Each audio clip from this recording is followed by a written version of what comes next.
right. Now it's working. Yay. Good morning, ladies and gentlemen. It's Boys about and girls, friends and family. children. All of you amazing friends and family folks and whoever you are. All of you. It doesn't matter if we know you or not. Good morning. We're a little punchy. It's 6:30 in the morning. We've been up for a little bit. We've been up for like an hour as we slowly try to keep warm and pack our gear. And now we're eating the breakfast of champions, a peanut bar. So you wonder what we eat? We're sitting here in the tent eating. And I'm wearing my rain pants over my shorts. I've got my hiking shirt on, plus my Patagonia base layer, plus my puffy. And my fingers are just a little chilly. But it's beautiful. Oh, the sun's starting to come up. We'll get a shot of the sunrise in a minute. We get out of our bags. Yeah, if we decide to go. But there's a herd of folks behind us, and we're gonna try and get on down the trail, and maybe be ahead of them getting to the next spot, so that there's only like 6 tent sites, and so we want to get one of those. Anyway, good morning. I'll wrap up yesterday, maybe a little bit today from the trail, because I didn't do that very well yesterday. So, got some thoughts. So, stay tuned. There's a shock. Stay tuned. Stay tuned and you'll hear them. Don't go anywhere. All right, good morning. We've got all packed up and just left camp a couple minutes ago. It's oh, look at the sky. I'm going to turn the camera. See if you can see that. Pinks up there and beautiful colors. So it's pretty breezy. Teresa thinks it's cold. It is cold. She's got on a snowmobile suit and stuff that she packed along. Anyway, it is brisk. I'm ready to keep moving because I'm wearing shorts. You can see my feet, my legs. I think so. So I'm wearing shorts. It's my usual hiking attire, except for my Patagonia Capilene thermal weight base layer over top of my hiking shirt. On top, that kind of cuts the wind a little bit and keeps in some warmth. So anyway, thoughts from yesterday. More life lessons learned from the trail. Life lesson. So, as you've heard me talk about, I've met lots of people from, all over the world so far. This has been incredible. But anyway, everybody has different stories, of course, for why they're here and where they came from and what they left to come here. But what I notice is that one of the first things that we talk about at this point in the trail, which is, the very beginning, is our pack weight. How much are you carrying? What do you got? What kind of gear do you have, and what choices did you make when you left home on what you wanted to carry on this epic adventure, 2,200 miles? And so inevitably the conversation turns to weight very quickly. And everybody has a different weighted pack. But what I've noticed are the people that chose to carry lots of items, have a heavy pack, and they're regretting it. Going up and down these mountains, they're sorry that they brought so much. And so something I've talked about at church a lot the last couple of months is our own load on what we choose to carry in our lives.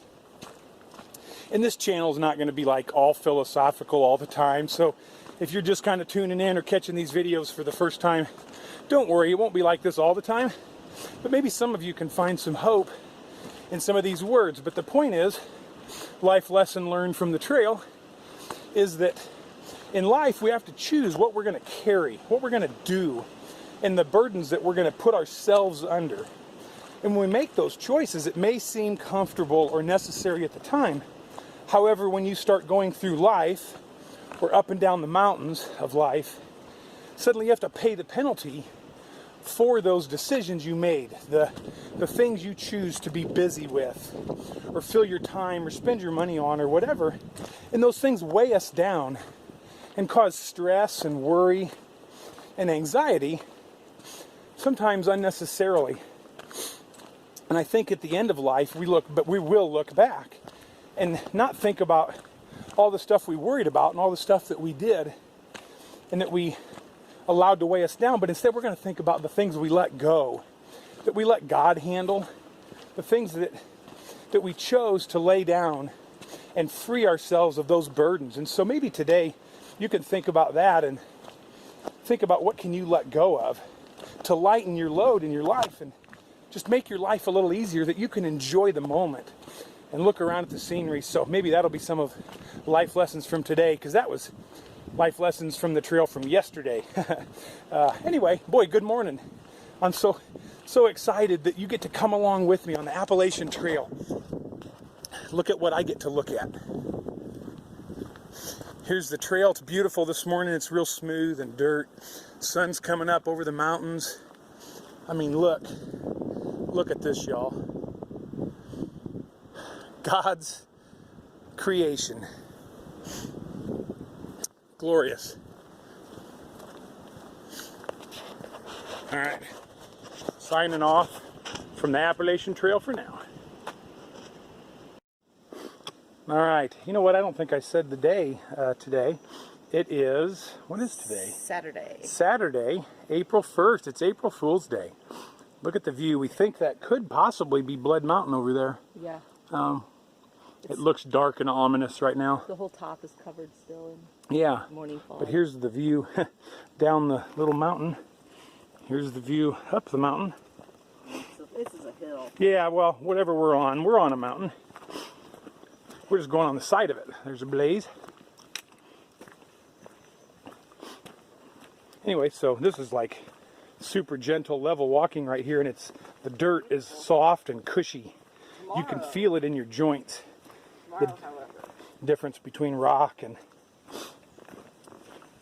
dirt. So some roots and stuff going along. But yeah, I'm not even using my trekking poles or anything. By the way, I'm going to do a spiel on trekking poles and stuff sometime soon, so look forward to that. Not a review. I'll do that later when I do my gear reviews. But no, I'm talking about what we get from trekking poles. Anyway, don't even have to use it along here. Trekking poles. Yeah. Oh, look at that. So, something I thought about. Wow. That's never going to come out on the video. Yeah.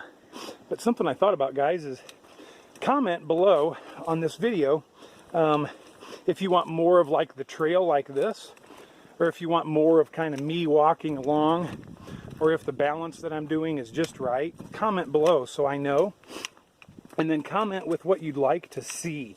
If you want to see more sights, or if you want to hear more like thoughts from the trail, life lessons learned kind of a thing. So let me know, and that way I can make this channel even more beneficial for you, the viewers, and like the videos and share them with friends so that we can get the word out.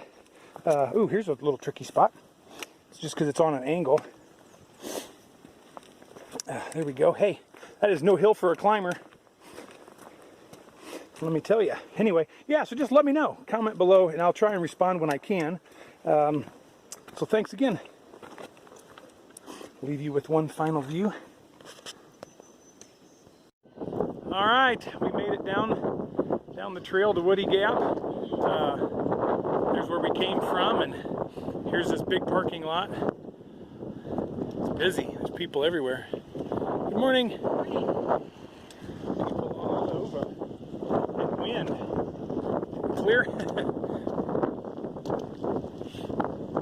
Anyway.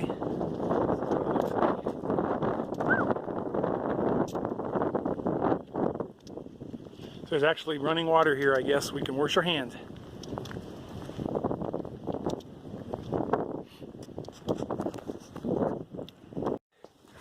So this is, I'll show you the rock. This is preaching rock or preacher rock. I guess legend has it that a preacher would come up here and practice his sermons. Maybe somebody down in the valley got saved from that. You never know. Wow. Wow. It was quite a climb coming up here. I didn't film it. I was talking with Dust Bunny Dustbuster, a former PCT through hiker last year, and she's throughing the AT this year. So I had lots of questions for her about mentally what she did to accomplish it. But anyway, what'd you think of the climb, honey? It was fun. That was a good one. Workout. Yep, it was good. I mean, it was step up on rocks all the time. Anyway, I'll stop for now and get myself and Teresa here. I'm gonna get my shoes off. Let my feet air out. We'll see you later. All right, well, strategies from the trail. So one of the things that I didn't expect or think about was having to try to beat all the people places. So we started on March 30th. Today's April 1st, and they say there's a lot more people starting April 1st, April 2nd, April 3rd. Like, those days are practically full. But seriously, for those of you that are planning a through hike yet this year or even for next year, really plan your start date, because there's so many people, there are only so many campsites. And so the ridge runners are trying to space people out and encourage people to go further or stop shorter to spread everybody out a little bit. But like last night, we got into Gooch Mountain Shelter, and the campground, everything area around it was packed. There wasn't a level piece of ground. I mean, people were pitched on super sloping ground, so they wake up in the morning at the bottom of their tent. Anyway, wow. I'm gonna spin the camera around, let you see what I'm seeing for a minute. Look at that. Mountains of Georgia. Teresa's right behind me. Anyhow, so it's something like when you stop, you got to look at your map and plan your distances. And so we got up real early, 5:30 in the morning. Gabe thinks 5:30 only comes around p.m., but buddy, it does come around a.m. too. But anyway, 5:30 a.m. so we could get packed up and go. And we stopped at Preaching Rock, and several people got ahead of us there. But we're all wanting to go to Jarrad Creek, which is the edge of a bear canister area. You can't go past there without a bear canister. Nobody wants to carry a bear can. So everybody stops there and then heads up Blood Mountain tomorrow and on into Neal Gap or further if that's where you're wanting to go. So anyway, that's our plan, and pretty much everybody starting out are wanting to do 8-mile days like we are, because that's good advice. Let your bodies get accustomed. So anyway, it's just something to think about is you got to strategize, because everybody has the same strategy. And that means there's going to be 50 people going to the same place you are. And if you get there late, there's nowhere to go. So you got to turn around and go back or camp on the side of a mountain or something. Anyway, the terrain has been, we're going up to Preaching Rock from Woody Gap. Wow.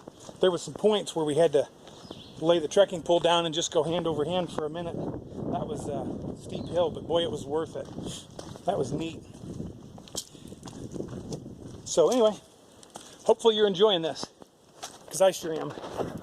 Here's the trail.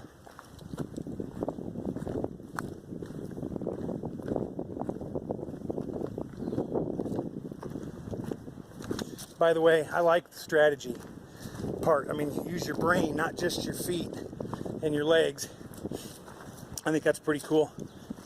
Met more people from Washington, people from Virginia, Georgia. Met several day hikers. Today's a Saturday, so there was a whole pack of people with a whole pack of dogs out for day hikes and stuff. So anyway, glorious, y'all. All right, we're gonna turn the camera around this way so hopefully you guys can see the mountains in the background. We just left Lance Creek.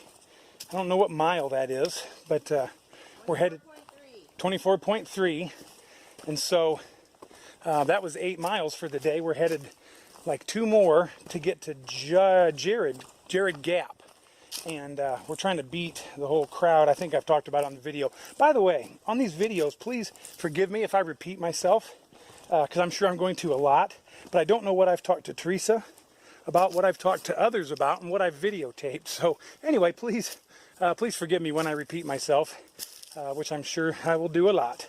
But anyway, we are, it's later in the day. It's like 1:30, I think, which seems early to the average person, but to a hiker that's gone a little over 8 miles with nearly 30 pounds on their back, it's later in the day, because that's all we want to do is around 8 miles. But anyway, thoughts from the trail, life lessons learned today. We were at Preaching Rock, and girls were there, and they were talking about food, and they were talking about what they missed and what they wanted to get. Like one wanted a blue cheese, but bacon cheeseburger, and a Sprite. The other one wanted something else and fries and all that. But anyway, it got me thinking about what we desire in life and what we think about.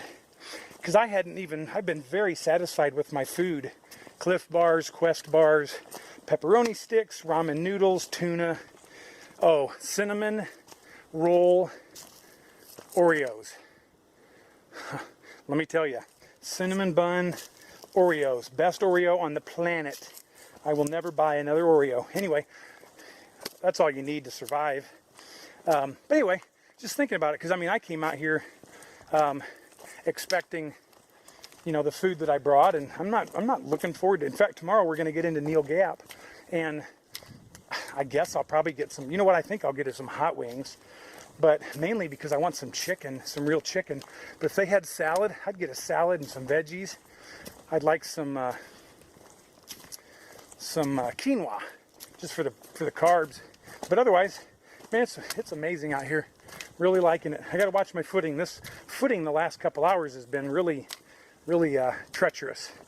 So got to watch what I'm doing. But hopefully you guys can see behind me.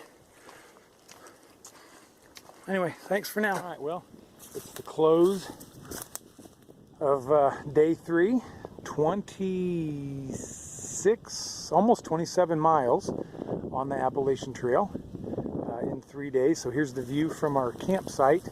We ended up walking to Jarrad Gap, and that's a bear canister area, so we had to turn around and come back.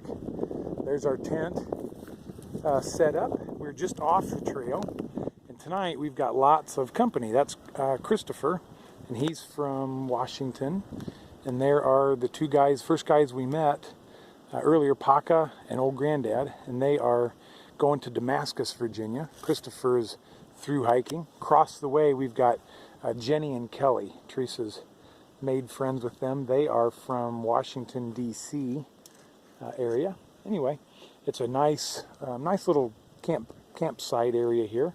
It's relatively flat. I don't know if you can tell that we're on a bit of a, there, I'll try to hold the camera. We're on a bit of a slope, but there's almost nothing flat around here. So anyway, I'll wrap up in the tent.